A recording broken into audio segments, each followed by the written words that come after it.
We're a big fan of yours. We're a big fan of Northwood's. And I just found out that through multiple layers of involvement, this is basically your 20th show that you've been involved with out here, which is nuts to think about, or 20 years in the making. Yeah, well, yeah. The fact of the matter of bringing cars out here for General Motors, doing the master's program here, and then now chairing the program for 13 years. Yeah. It has been fantastic to watch not only the evolution of the show, but to see the thought leaders and subject matter experts and media and, come out and enjoy this along with the alumni and community. Yeah. It's been fantastic. It's been so cool to see the auto show over the past few years. So I've known of Northwood only the last few years. Sure. Obviously, it's been such a foundation in what the automotive industry is, which I didn't even realize this, but the NADA dealer school was basically, that's what Northwood was originally. Yeah. So I didn't know that until you just brought that up. Doing what we call a prior learning assessment, and I would see transcripts, Northwood NADA transcript, and seeing some of the names of the people that went through the education, knowing that Northwood supported the dealer community, and the dealer community through NADA supported Northwood, and still having the great relationship with NADA, because our mutual customer, so to speak, our mutual relationship is the dealer. Yeah, that's right. And the industry as a whole, because there's so many opportunities now. Yes. I've said this multiple times today, and I've said this multiple times in the last year of my life, but Northwood students are different. Yes. When you guys were out at our event in May, the way that they presented themselves, the way that they network, just the way they communicate, you can tell that they hold themselves to a higher standard in basically everything. Well, and it's what we preach, personal accountability, personal responsibility. That's but right. The truth of it, if I talk about relationships, it's theory in the classroom, and it is applied once they go out and make a relationship. Yeah. So whether they use social media like a LinkedIn or come to a great conference like ASOTUCon and work the room. That's right. I mean, that is they sure worked the room, I'll tell you that. They did. And to see the thought leaders, subject matter experts, they want to be in this business. Yeah. And so it's not hard to get fired up with the guests that you brought out. Sure. And then the people that were watching the same things that we're watching, and they look over and say, there's Liza Borges. Yeah. There's Glenn Lundy. There's Brian Benstock, who was actually here at the event. Who's actually here. Yeah, that's right. I mean, to see those names, that's aspirational. Yeah. When you come into the classroom and you hear them talk about wanting to be a dealer or a manager or to work for a vendor or OEM, and then you're seeing people that are actually doing that, and then make the connection. Tell them who you are, where you're from, what you're doing. It's the power of story, and it resonates because so many in our industry are so generous with time and talent. Yeah. As are you. Sure. But as are you. That's the thing, because you're so willing to give others your time to make them better. Not just your students, but any conversation I've had with you, any time I've seen you at NADA, at other events like that, you're always just so willing, and you go in and you give that open hand. Where do you think that came from, Elgie? Well, I think it's the way I look at life. It's how I look at the world. I mean, I'm a man of faith, and so much of what's preached in the church and in my community is about investing in others. Yeah. And I really believe that, and I think you can be a really great leader, a person of industry, without giving away any of yourself. So if you put your whole self into something, if it's about relationships for you, it's about relationships at work. And to see the best in others, and I think it's close to athletics, because a coach, you got superstars that just get it. Sure. But you're taking most of the team and trying to coach them up to a strategy, to a win, to an objective. And that's no different in our business. When I hear the great dealers like Brian Benstock talk about, I mean, they're really just coaching, mentoring. Yeah. And then when there's a problem, an obstacle, a hurdle, that's when you make those management decisions. Yeah. What do I have to do to solve this? And you do it in real time. Yeah. So I guess that's probably just kind of my worldview. Yeah. Well, there's been so many people that also look at life the same way, because Ben Stock, for example. Sure. He came to this event this week. Yes. There's so many other dealers. There's so many industry partners. I think of like the Brian Kramers. I think of the NADA connections that you guys have had that have just come out here and been a part of this. And it just goes to show that it's so collaborative in that side of it.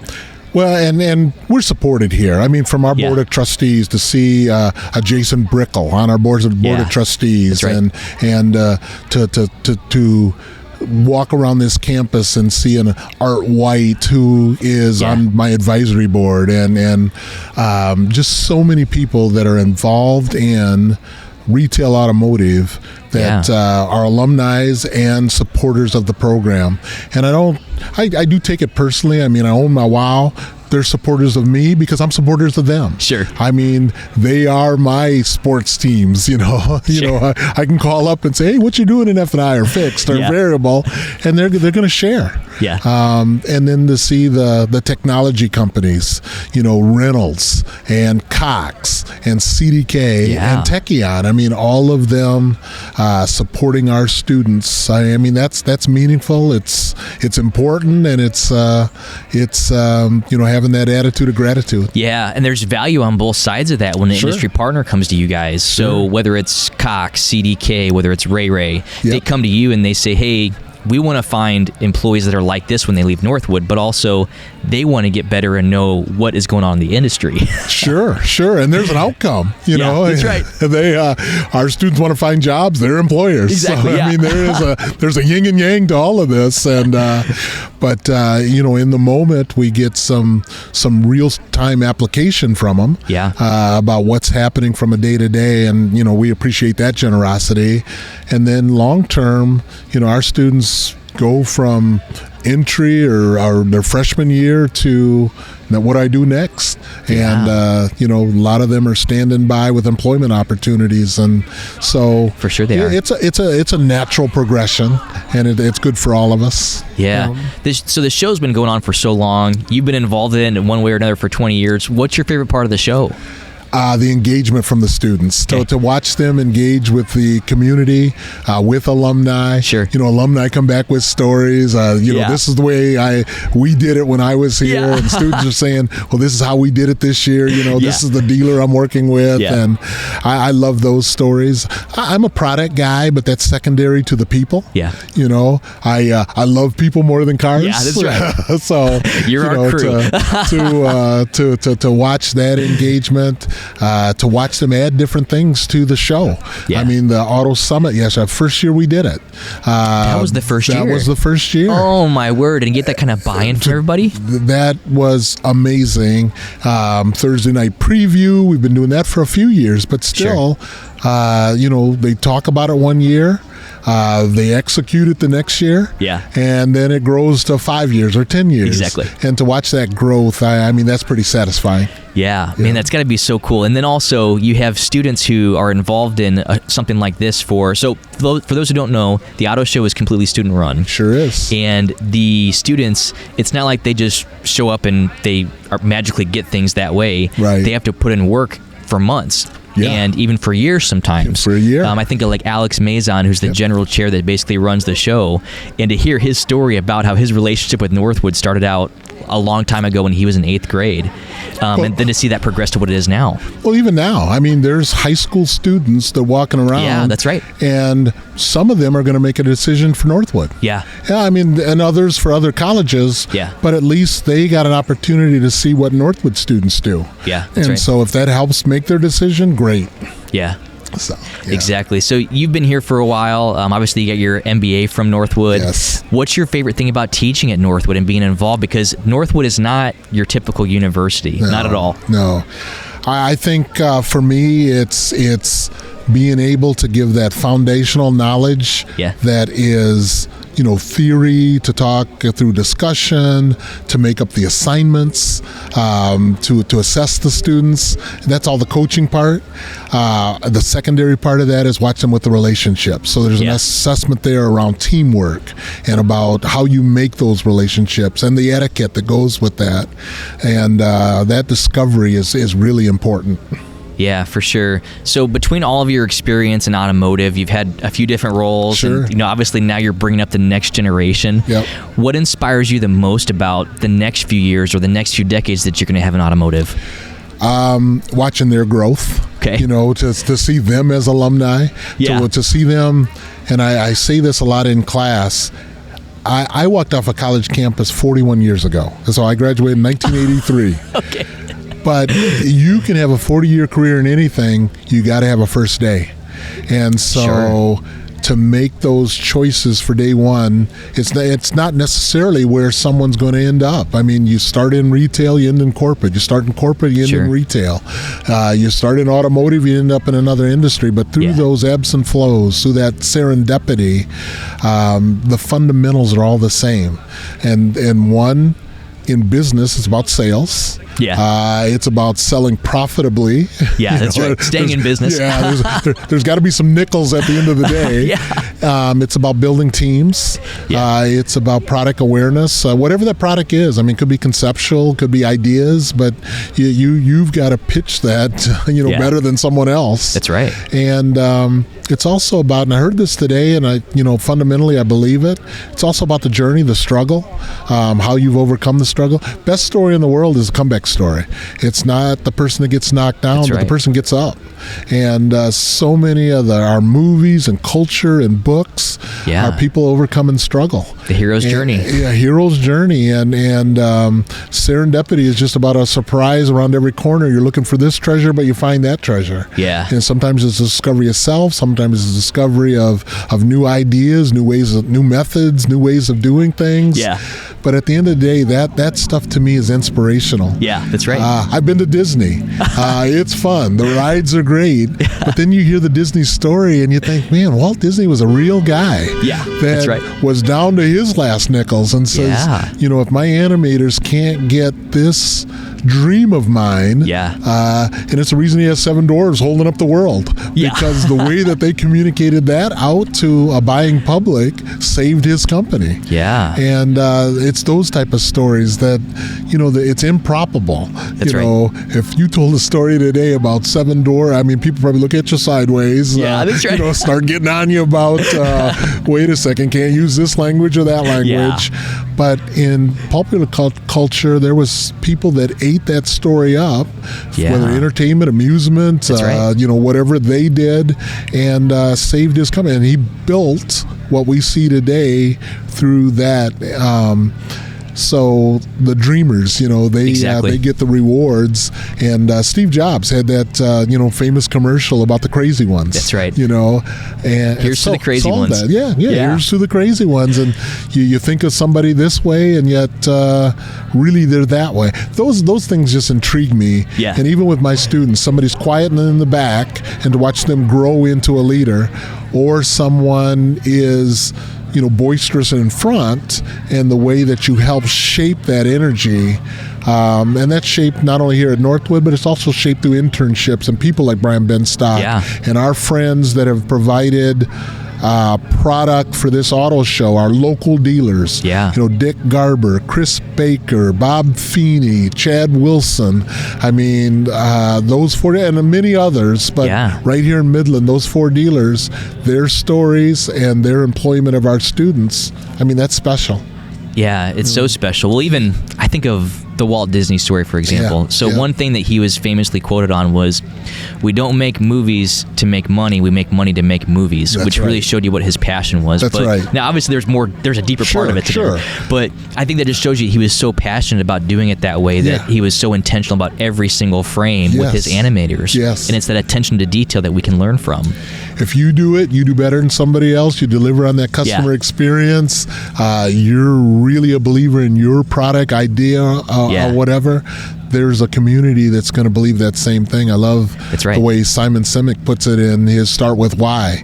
That I believe it, and then others that believe what I believe. We become a community, and you can spark a movement with that. Yeah, you can. And whether that is business or politics or let's get this park cleaned up for our local community, to get people that believe that same things. When you get people together, it's amazing what can happen. Yeah. And especially when there's that common belief that ties them together. Yes. So let me ask you this. You've got, there's really 3 layers I think that Northwood does a really good job at with their students. Well, there's probably way more than that. Yeah. But 3 come to my mind is the internship opportunities that your students get. Yep. There's also the networking opportunities. So they go to NADA, they go to places like ASOTU, they go to other events so they can meet people. Yes. But then there's also the real world examples that you expose your students to. I think of someone like Zach Kinch, who comes in on every Thursday and talks to students and puts them through real world problems. Yes. And he's been recapping that on his podcast recently about how that's been going.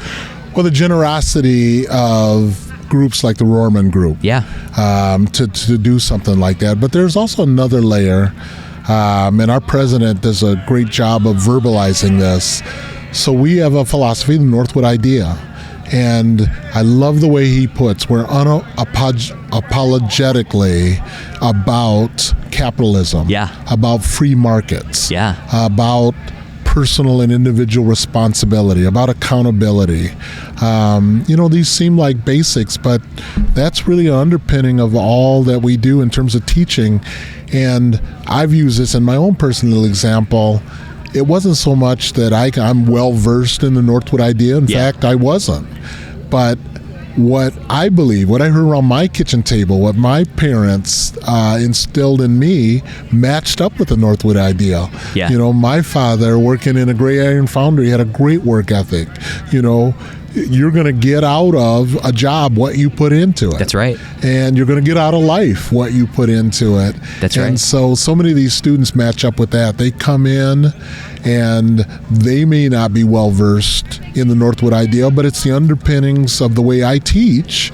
Because my own personal ethos matches up with the Northwood Idea. And I believe that's why you've chosen to be at Northwood for so long too, especially with the new president, McDonald, kind of going through and redefining what that looks like, what it feels like. And it's the responsibility begins and ends basically with the individual. That's right. And there's accountability, there's responsibility, and it's up to you to succeed if you really want to do that. That's right.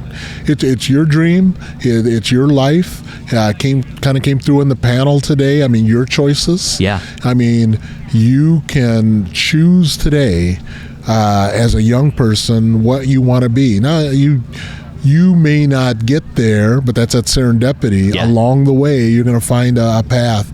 And when they got to that question today about a work-life balance, and then they move that to really it's about choices. You can choose to work an 8-hour day, a 6-hour day, a 12-hour day, but everything is your choice. That's right. And then whatever the reward of that choice is, and you're going to fail. How you overcome that failure. I was inspired by that, and once again, the way I believe matches up, and where it doesn't, and I tell my students, challenge me, come back, and I think most of the professors here, it makes great discussion. If you see the world another way, this is a safe zone. This is college. That's right.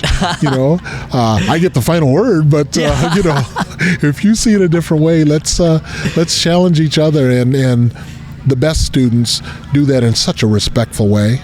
And at the end of the day, I'm not going to teach you, what to think.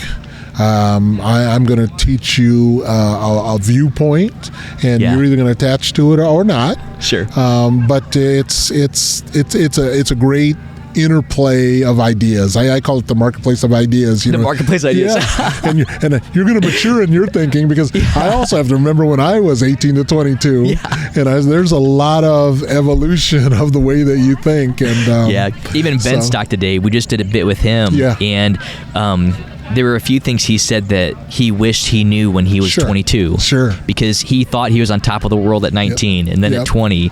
And he came to realize there were other viewpoints and there were other ways to do things. And I think that if you asked Ben Stock about work-life balance 20 years ago, it'd have a much different answer than it was today. I think of a mentor of mine that would say all the time, he'd say, choose your hard. Here's what it meant to him was either you stay at work and work hard and miss out on your family stuff so you can have an easy life at home. But I think the there's actually a deeper meaning to it. Is you personally get to choose what that heart is. Isn't that proverbial letter back to yourself? Yeah, that's right. So 30, 40, 50, 60, back to that 18, 22, 25-year-old self. That's right. What would you say? Yeah. And you'll get there one day, hopefully, without, some of the obstacles of life, but you'll get there one day. Yeah. What would you say to yourself? What would you say to yourself today? Exactly. I always tell them, and that's the beauty of technology. You can look at a Brian Benstock, we'll just use him as an example. Yeah. You can emulate those qualities it does every day. He just told you. I get up at 4 a.m. Exactly. I work out. I put in a day's. You could emulate that or not. Yeah, you get to choose. You get to choose. Yeah. And that is so great about technology that, I had to, you're younger than I am, but I had to go to a library and look at an encyclopedia. We call them research papers. Yeah. There's research today, but you take out your phone. Yeah, that's right. It's all through voice AI now. Yeah. So. Yeah, man. So, LG, thank you so much for spending time with me today. Of course. Thank you so much for the continued collaboration. Yes. And I'm just excited to continue seeing Northwood students everywhere. That's the thing that I look forward to the most. So much respect for you, Jordan, and what ASOTU does, a new way of bringing the industry to the masses. I mean, we're love to be in your circle. Yeah, we love having you in our circle. Circle because, it's just cutting edge. Yeah. Our students love it the way that I might have picked up and nothing wrong with. I still do the automotive news and I tell them about it, but they grew up a different way. Yeah. And so this is nice and fresh and funky, if I can use that word. Sure. And it's awesome. And for the old guy, I love it too. Yeah. So here's something we're connected on. That's right. So thank you for what you do for the industry and the way that you inspire. And you always have a friend at Northwood, and we love what you do. Yeah, well, thank you, LG. I appreciate you. For sure.